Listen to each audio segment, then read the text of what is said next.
Assalamualaikum sahabatku TK. Banyak orang yang belum tahu apa akibat yang akan mereka rasakan jika sering sholat duha. Maka dari itu kami hari ini akan membahas akibat keseringan sholat duha. Sebenarnya sangat beruntung sekali Anda punya kesempatan menonton video ini ya. Semoga menjadi pelajaran berharga untuk kami dan Anda. Banyak orang yang belum tahu apa akibat yang akan kita rasakan jika kita rajin sholat duha. Yang pertama, orang yang sholat duha akan diampuni dosa-dosanya oleh Allah. Seperti hadis berikut ini. Barang siapa yang selalu mengerjakan sholat duha, niscaya akan diampuni dosa-dosanya walaupun sebanyak buih lautan. Itu yang pertama.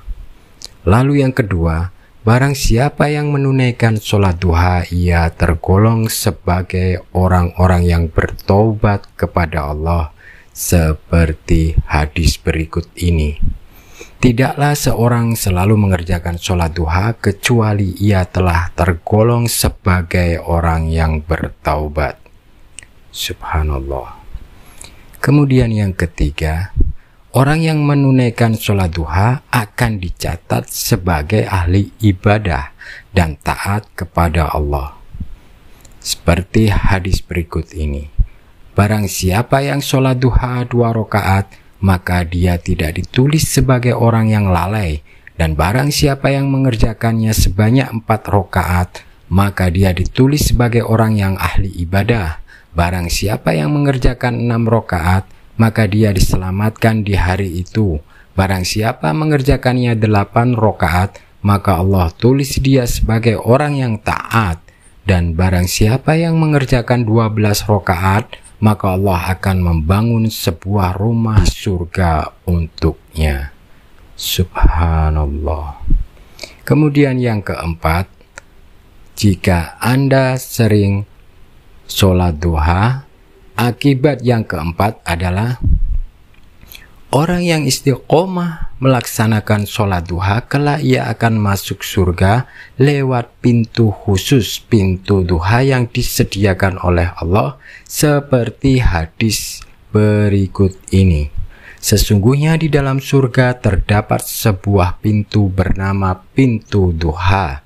Apabila kiamat telah tiba, maka akan ada suara yang berseru, di manakah orang-orang yang semasa hidup di dunia selalu mengerjakan sholat duha? Ini adalah pintu buat kalian. Masuklah dengan rahmat Allah subhanahu wa ta'ala. Subhanallah.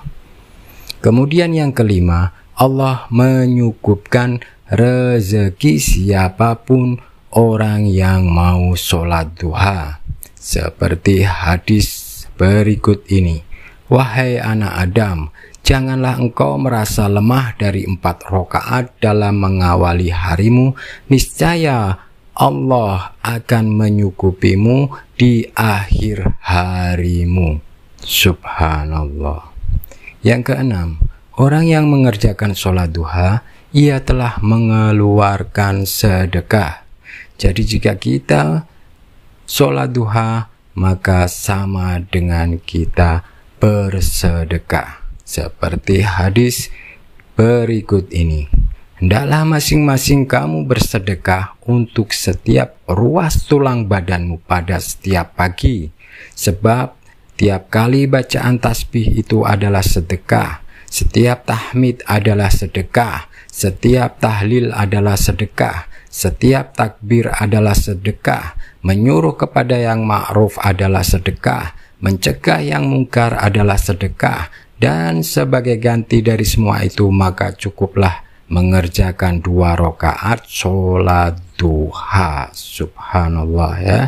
Setelah Anda tahu apa akibat dari sholat duha ini, apakah kita semua akan mengerjakan sholat duha ataukah kita akan meninggalkannya? itu tergantung dari diri kita masing-masing. Sholat duha mempunyai kedudukan mulia, disunahkan untuk kita kerjakan sejak terbitnya matahari sampai menjelang datangnya sholat duhur. Mudah-mudahan bermanfaat.